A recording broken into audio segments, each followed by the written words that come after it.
के संदर्भ में है। मेरा विनम्र निवेदन है माननीय सुधांशु जी से कि इस विषय पर अपने प्रेस को संबोधित करें। मित्रों, जैसा आप सभी को ज्ञात है कि भारतीय जनता पार्टी के स्थापना दिवस कार्यक्रम से, चूंकि यह स्थापना दिवस स्वतंत्रता के अमृत महोत्सव वर्ष में पड़ रहा है, तो माननीय प्रधानमंत्री जी ने पूरे एक पखवाड़े को सामाजिक न्याय पखवाड़े के रूप में मनाने का निर्णय लिया, जिसमें हर दिन अलग अलग कल्याणकारी योजनाओं के विषय में जागरूकता के लिए पार्टी के कार्यकर्ता, पदाधिकारी, सांसद, विधायक सभी लोग जनसंपर्क करेंगे। क्योंकि ये वो महत्वपूर्ण विषय हैं जो कि स्वतंत्रता की सार्थकता के लिए परम आवश्यक है। उसी संदर्भ में आज का विषय जल जीवन मिशन से संबंधित है। आज सभी को संभवतः ज्ञात हो कि यह विषय कितना महत्वपूर्ण है। आप इस फैक्ट से समझ सकते हैं कि भारत में विश्व की 16% जनसंख्या रहती है, परंतु हमारे पास सिर्फ 4% पीने योग्य जल के स्रोत हैं, और हम विश्व के भूगर्भ के जल यानी जमीन के नीचे के पानी का 40% उपयोग करते हैं। तो यह इस बात का प्रमाण है कि यदि आने वाले समय में दूरदृष्टि रखकर जल के संचयन और प्रबंधन का ध्यान न रखा जाए तो बहुत बड़ी समस्या हो सकती है। So keeping this thing in the mind, prime ministers visionary plan has given an emphasis on जल जीवन मिशन। इस मिशन की शुरुआत माननीय प्रधानमंत्री जी ने 15 अगस्त 2019 को की थी। जब हमारी सरकार आई 2014 में, तो उस समय देश में केवल 16.75% घर नल के पानी से यानी नल के जल से कनेक्टेड थे। इस मिशन के शुरू होने के 2 वर्ष के अंदर ही वह संख्या 48.62% हो गई है, यानी जितने उससे पहले के 67 वर्ष में थे, इन 7 वर्षों में उसके दुगने हो चुके हैं। संख्यात्मक दृष्टि से देखें तो 15 अगस्त 2019 को 3.23 करोड़ घरों में जल था, और 7 अप्रैल 2022 यानी बिल्कुल लेटेस्ट आंकड़े तक 9.4 करोड़ घरों में यानी 9 करोड़ 40 लाख घरों में यह जल पहुंचने में हम सफल हुए। यानी कुल हमने एडिशन 6.15 लाख घरों का किया है इन द लास्ट 2 ईयर्स। 2021-22 में 40,000 करोड़ रुपए जल जीवन मिशन के लिए आवंटित थे। 2022-23 में बजट में एलोकेशन 60,000 करोड़ का हुआ। So the allocation of 60,000 crore rupees in the union budget of 22-23 shows a quantum jump of 50% in one go for this Jal Jeevan mission. This shows our staunch commitment for the cause. जल जीवन mission में कुल मिलाकर 5 वर्ष में 3 करोड़ 60 लाख रुपए के budget का प्रावधान किया गया। 3.6 lakh crore is been total allocated for the total time span of 5 years. अब तक देश में 107 जिले हैं, जिसमें 1.5 लाख गांव, लगभग 1.5 लाख गांव हैं, जिनमें कि हर घर में जल पहुंचाने में हम लोग सफल हो चुके हैं। 17,29,000 स्कूल और आंगनबाड़ी केंद्र भी नल के जल से युक्त हो चुके हैं। गांवों में पेयजल आपूर्ति के प्रबंधन के लिए 4,82,000 पानी समितियों का गठन हुआ है, और 4 लाख के करीब ग्राम कार्य योजनाएं काम कर रही हैं। प्रधानमंत्री श्री नरेंद्र मोदी जी ने 2021 में 93,068 करोड़ रुपए के प्रावधान के साथ 2021 से 26 के लिए कृषि सिंचाई योजना की भी शुरुआत की थी, क्योंकि पेयजल के साथ साथ कृषि के लिए, सिंचाई के लिए जल की उपलब्धता भी उतनी ही महत्वपूर्ण है। त्वरित सिंचाई लाभ कार्यक्रम के अंतर्गत 2021 से 26 के दौरान कुल अतिरिक्त सिंचाई क्षमता को 13.88 लाख हेक्टेयर तक तय करना था, और कुल 60 परियोजनाएं इस दिशा में काम कर रही हैं, जिनसे संबंधित 30.2 लाख हेक्टेयर कमान क्षेत्र इस विकास की प्रक्रिया में शामिल किया गया है। कुछ महत्वपूर्ण जल परियोजनाएं सरकार के द्वारा राज्य सरकारों की मदद से की जा रही हैं, परंतु उसमें भारत सरकार या केंद्र सरकार एक बहुत बड़ा शेयर दे रही है, which has been a major share of support is been by the union government.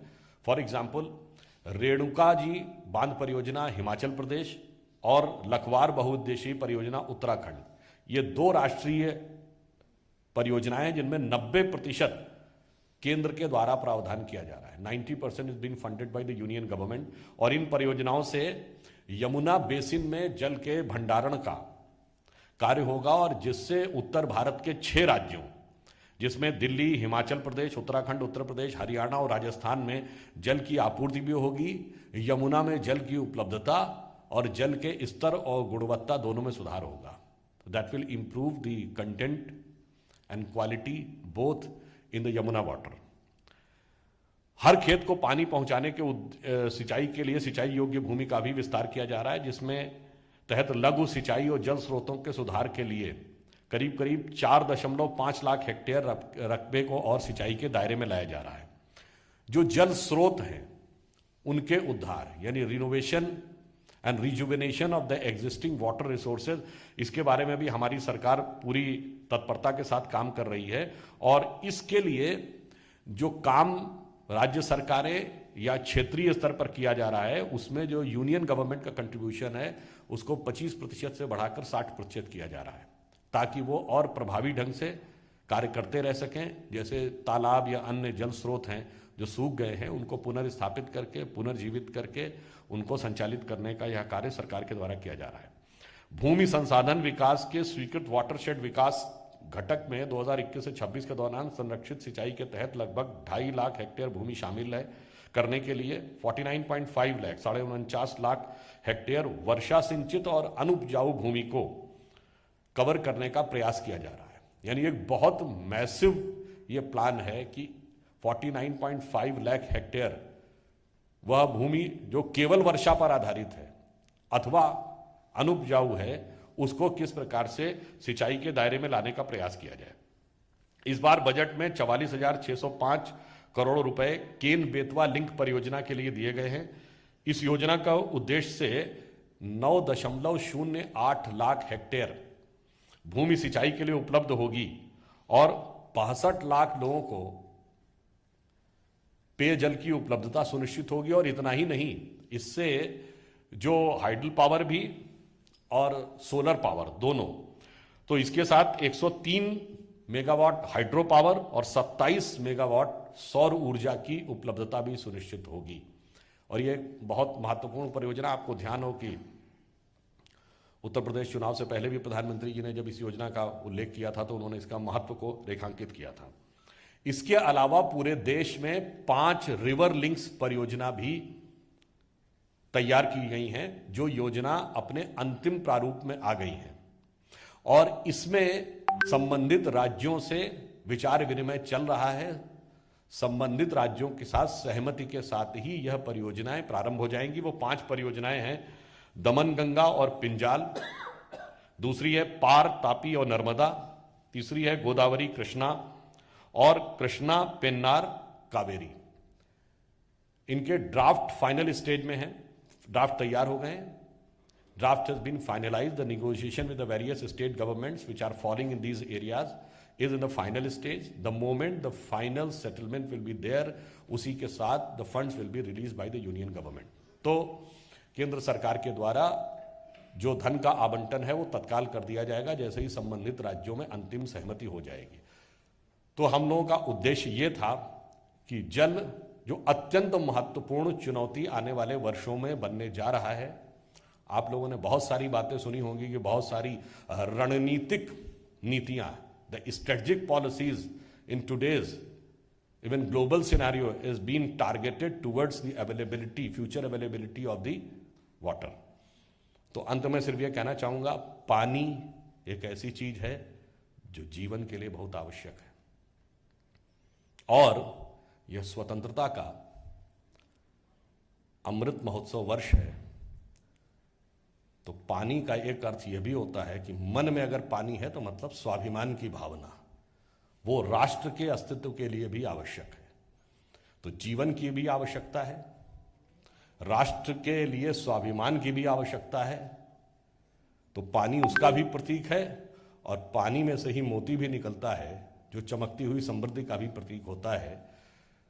तो प्रधानमंत्री जी का जो व्यापक विजन है वो कहीं ना कहीं उस भारतीय समाज की गहरी सोच से प्रेरित है, जिसे रहीमदास जी ने एक पंक्ति में कहा था, रहीमन पानी राखिए बिन पानी सब सून और पानी गए न उबरे मोती मानस चून। तो सभी चीज़ों को एक साथ लेते हुए जल जीवन मिशन अपने लक्ष्य को प्राप्त करने के लिए सुगमता से आगे बढ़ रहा है और स्वतंत्रता के अमृत महोत्सव में अपनी सार्थकता को प्रस्तुत कर रहा है। धन्यवाद। इस विषय से संदर्भित कोई भी प्रश्न हो तो सादर आमंत्रित है। प्लीज आपसे मैंने आग्रह किया, इस विषय से संदर्भित यदि कोई प्रश्न हो, मैं आपसे आग्रह कर रहा हूं कि इस विषय से संदर्भित यदि कोई प्रश्न है।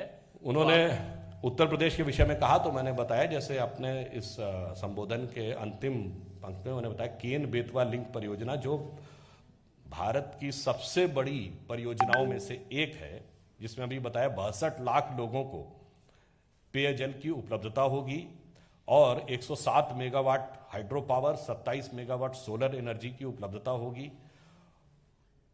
और इसलिए ये इसका एक बहुत मेजर हिस्सा उत्तर प्रदेश में ही आने वाला है और पूर्वी उत्तर प्रदेश यानी अयोध्या से लेकर बुंदेलखंड तक के क्षेत्र में इसका व्यापक लाभ मिलेगा। विकास चंद्रा।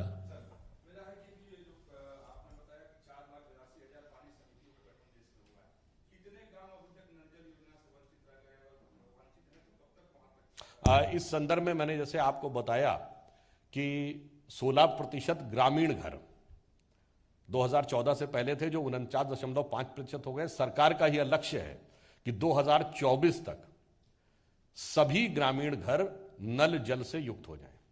तो यानी उसके अनुसार लगभग 2 वर्ष का समय। और कोई प्रश्न?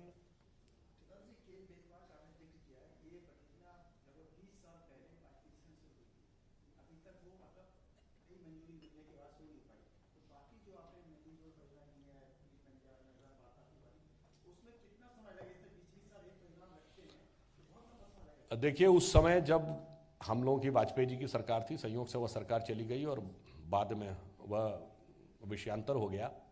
परंतु जो हमने बताया, जिन 5 नदी रिवर लिंक्स प्रोजेक्ट्स यानी नदी जोड़ने वाली परियोजनाओं की बात है, इसके विषय में जो ड्राफ्ट रिपोर्ट है वो फाइनल स्टेज में हो गई है। Negotiation with the state governments advance stage में है, क्योंकि आपको पता है कि राज्यों की सहमति जरूरी है, क्योंकि हम लोग यह सुनिश्चित करना चाहते हैं कि चाहे यमुना जल का बंटवारा या कावेरी जल के बंटवारे जैसे दीर्घकालिक विवाद जो 3-3 पीढ़ी से चले आ रहे हैं, इस प्रकार के विवाद ना हो। इसलिए योजना को अंतिम प्रारूप देते समय ही राज्यों के साथ अंतिम सहमति हो जाए, तो वो अंतिम चरण में है। और जैसे ही मैंने जैसे बताया कि जैसे ही वो राज्यों में सहमति पर मोहर लग जाएगी, तुरंत संबंधित राशि का विमोचन हो जाएगा। बहुत बहुत धन्यवाद।